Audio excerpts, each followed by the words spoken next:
क्या सोना अब खरीद लेना चाहिए या अभी इंतजार करना बेहतर होगा? जिस सोने ने साल 2026 की शुरुआत में रिकॉर्ड बनाया था, वही अब अपने पीक से करीब 37,000 रुपए प्रति 10 ग्राम तक सस्ता हो चुका है। आखिर सोने की कीमत लगातार क्यों गिर रही है? क्या आने वाले दिनों में ये और सस्ता होगा या फिर यही खरीदारी का सबसे अच्छा मौका है? आइए जानते हैं।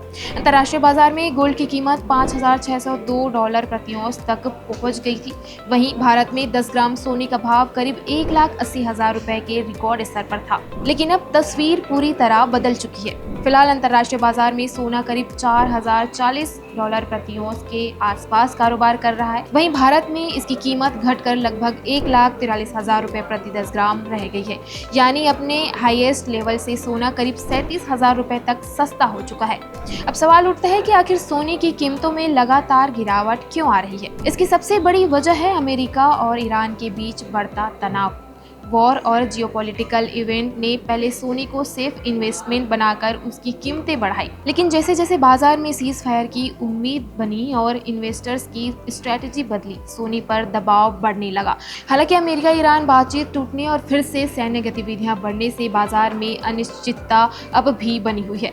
दूसरी बड़ी वजह है अमेरिकी फेडरल रिजर्व की सख्त ब्याज दर नीति।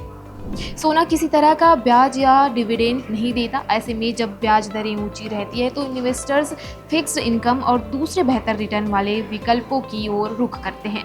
इसका सीधा असर सोने की मांग और कीमत दोनों पर पड़ता है। कुछ एक्सपर्ट तो सितंबर में दरें बढ़ने की संभावना भी जता रहे हैं। यही कारण है कि फिलहाल सोने में बड़ी तेजी की उम्मीद कम दिखाई दे रही है।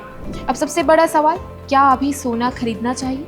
एक्सपर्ट्स का मानना है कि अगर आप लॉन्ग टर्म निवेशक हैं तो सोना आज भी एक मजबूत निवेश विकल्प बना हुआ है। आंकड़ों पर नजर डालें तो पिछले 30 सालों में सोने ने करीब 950% का रिटर्न दिया है।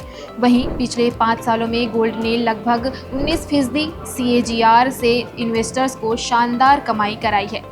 हालांकि इतिहास ये भी बताता है कि रिकॉर्ड हाई बनाने के बाद सोने में 40% तक की गिरावट भी कई बार देखने को मिली है। इसलिए यदि आप निवेश की योजना बना रहे हैं तो एक मुश्त पैसा लगाने की बजाय SIP की तरह स्टेप वाइज परचेज करना बेहतर स्ट्रैटेजी मानी जा रही है। तो फिलहाल सोने की कीमतों में उतार चढ़ाव जारी रहने की संभावना है। अगर आपका लक्ष्य लंबी अवधि का निवेश है तो गिरावट के दौरान स्टेज परचेज एक समझदारी भरा फैसला हो सकता है।